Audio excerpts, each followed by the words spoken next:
The gift of life is a very special gift to all of us, because who is the giver of life? But God himself. The sacredness of my life, the sacredness of your life, it comes from God. Right? We say that right in the Our Father, right? Hallowed be thy name. Right? That word hallowed means to make holy, and that God is the one who makes us holy. All life has dignity from the moment of conception until the moment of natural death. It's a culture of life because it goes across the age spans, all phases, all stages. Life is a gift. It truly is. Yes, in the Gospel of John, we hear that Jesus says he came to give us life, but not just life abundantly, right? So the truth is that life is beautiful, it's sacred, it's essential. It's not repeatable. Every person is unique. From the moment we are conceived to the moment that Christ calls us home, we have this deep dignity because we're made in the image and likeness of God. You need to realize that every life is important, that every life should have the chance to live, to grow, to change if it's necessary, or to pay for what they've done, but pay for what they've done while alive. I think it's important for each Christian to recognize that they are the defenders of human dignity. They are the defenders of human life. Jesus came to save humanity, and we're called to participate in saving humanity with him. We can't just be what's good for our family and that's it. We have to do what's good for society too. We have to be that light. To change hearts is just more revealing the truth to them, the truth of the life of Jesus Christ, the life of God.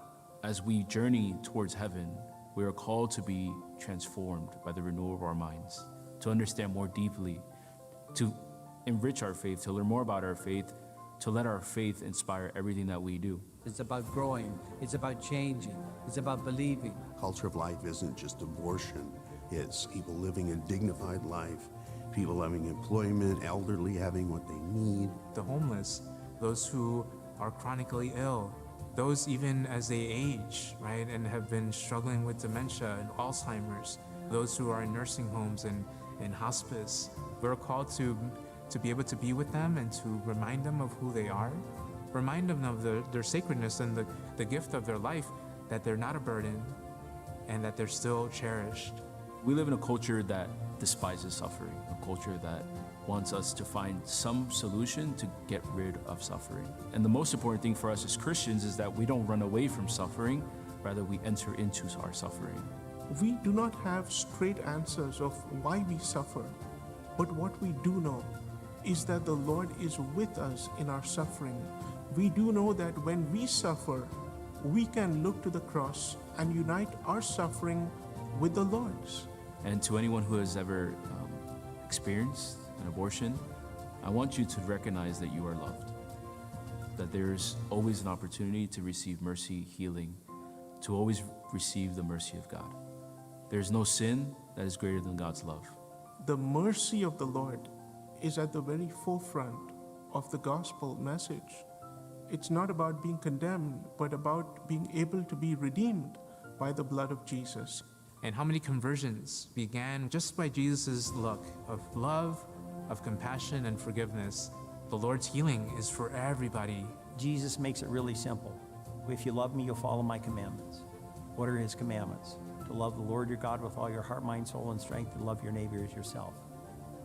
We don't need to cast a vote until we understand where our hearts should take us. And where our hearts should take us is God is the author of all life, from conception to natural death.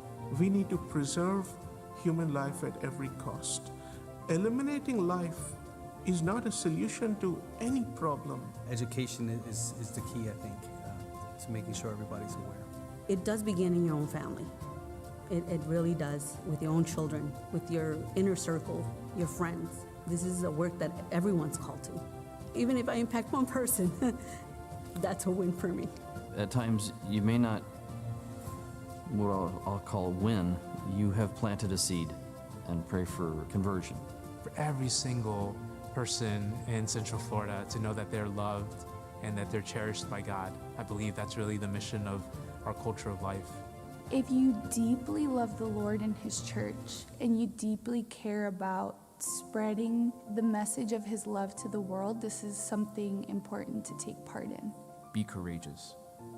You were not called to live in this world, you were called to live in eternity with God. All life All life All life. All life. Is sacred. is sacred. Sacred. All life is sacred.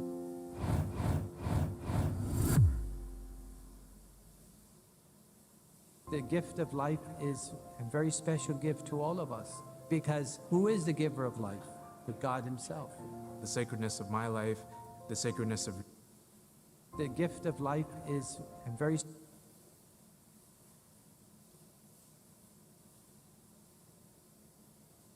The gift of life is a very special gift to